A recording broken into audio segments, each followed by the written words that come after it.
అయిపోయింది. ఇవాళ ఏదో మొత్తం ఈ రాష్ట్రంలో ఇతనే చేసినట్టు, అసలు ఇతనితోటే డ్వాక్రా సంఘాలు వచ్చినట్టు, పెన్షన్లు ఈయన ఇస్తున్నట్టు, ఎప్పుడు అంతకుముందు రుణమాఫీ రైతులకు ఏ మేలు జరగనట్టు, ఇతను ఇళ్ల పట్టాలు ఈయన ఇచ్చినట్టు, ఇళ్ల స్థలాలు ఇళ్లు కట్టించింది ఈయనలాగా ఎవడో చేయనట్టు ముఖ్యమంత్రి మాట్లాడుతూ ఉన్నాడు. ఇవన్నీ కూడా తెలుగుదేశం ప్రభుత్వం, చంద్రబాబు నాయుడు గారు, ఎన్టీ రామారావు గారి దగ్గర నుంచి అమలవుతున్న పథకాలు. పెన్షన్ విధానం తీసుకొచ్చింది తెలుగుదేశం పార్టీ. అంచెలంచెలుగా పెన్షన్ విధానం తీసుకొచ్చినప్పుడు మొట్టమొదటి 60 రూపాయలు ఉండేది, తర్వాత 75 రూపాయలు అయింది, తర్వాత 200 రూపాయలు అయింది. ఆ 200 రూపాయల పెన్షన్ 2000 రూపాయలకి తీసుకెళ్లిన ఘనత చంద్రబాబు నాయుడు గారిది. నువ్వు అధికారంలోకి వచ్చిన తెల్లారే 3000 చేస్తానని 250 అని పెంచుకుంటా నిన్న చేసావు 3000. సిగ్గుందా? అడ్డగోలుగా మోసం చేసినాడు నువ్వు. పెన్షనర్ల గురించి వీళ్ళంతా ఈయనకి స్టార్ క్యాంపెయినర్ లేరంట. కోట్ల మంది డ్వాక్రా రుణాలు తీసుకునేటట్టు మహిళలు, 60 లక్షల పెన్షనర్లు, ఇళ్ల స్థలాలు ఇళ్ల పట్టాలు తీసుకున్న 30 లక్షల మంది మహిళలు, వీళ్ళందరూ స్టార్ క్యాంపెయినర్లు అంట ఈయన ప్రభుత్వానికి రేపు ఎన్నికల్లో. సిగ్గుండాలి. వాళ్ళు కాదు, ఇంకా ఉన్నారు నీకు స్టార్ క్యాంపెయినర్లు.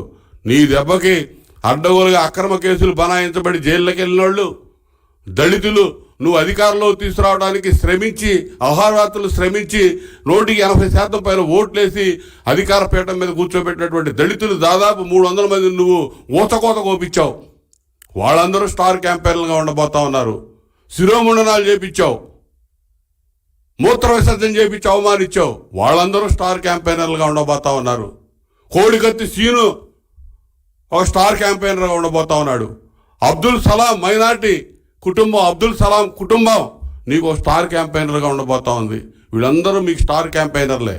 మహిళలు మద్యపాన నిషేధం ద్వారా నువ్వు తయారు చేసిన మద్యంతో మరణించినటువంటి దీర్ఘకాలిక జబ్బులు పాలైనటువంటి కుటుంబాలన్నీ నీకు స్టార్ క్యాంపెయినర్లే, లక్షలాది కుటుంబాలు.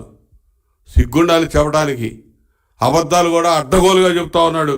ఇవాళ మొత్తం కూడా డబ్బులన్నీ నీ అవినీతి అక్రమాల చిట్టా గురించి చెప్పడానికి స్టార్ క్యాంపెయిన్లో లక్షలాది మంది రెడీగా ఉన్నారు, గుర్తుపెట్టుకోవాలని చెప్పి నేను చెప్తా ఉన్నాను. నీ పార్టీ నుంచి బయటకు వచ్చిన వాళ్ళు, వస్తున్న వాళ్ళు, ఎంపీలు, ఎమ్మెల్యేలు, వాళ్ళందరూ నీకు స్టార్ క్యాంపెయిన్లుగా నిలబడబోతా ఉన్నారు. గతంలో చెప్పావు సింగిల్గా రండి అని. నీకు దమ్ముంటే ఉన్నవాళ్ళందరినీ, ఇప్పుడు ఉన్నవాళ్ళందరినీ పోటీ చేయించు. సిట్టింగ్లందరికీ సీట్లు ఎందుకు మారుస్తున్నావు?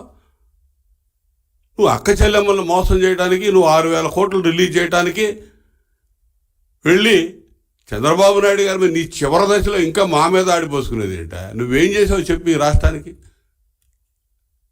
డ్వాక్రా మహిళలకు నువ్వేం చేసావు? కొత్తగా ఏం చేసావు నువ్వు? ఇవన్నీ గతంలో నుంచి ఉన్నాయే. డ్వాక్రా సంఘాలను తీసుకొచ్చి మహిళలకి అనేక రకాలుగా స్వావలంబన కల్పించడమే కాకుండా మరి వాళ్ళని అన్ని రకాలుగా పైకి తీసుకొచ్చింది తెలుగుదేశం పార్టీ. ఆస్తిలో సమాన హక్కు ఇచ్చింది తెలుగుదేశం పార్టీ.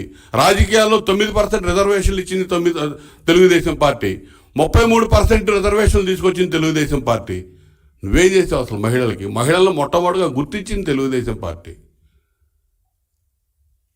అసలు నీ పాత్ర శూన్యం.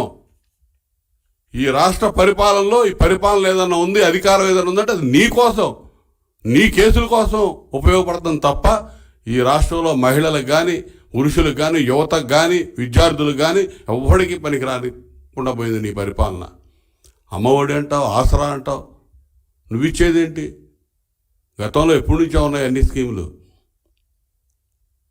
ఇవాళ వీళ్ళందరూ నీ వల్ల నష్టపోయి ఘోరంగా దెబ్బతిన్న వాళ్ళందరూ కూడా నీకు స్టార్ క్యాంపెయిన్లుగా ఉండబోతున్నారనేది నువ్వు గుర్తుపెట్టుకో.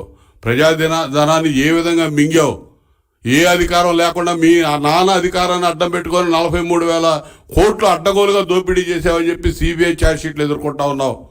16 నెలలు జైల్లో ఉండొచ్చావు.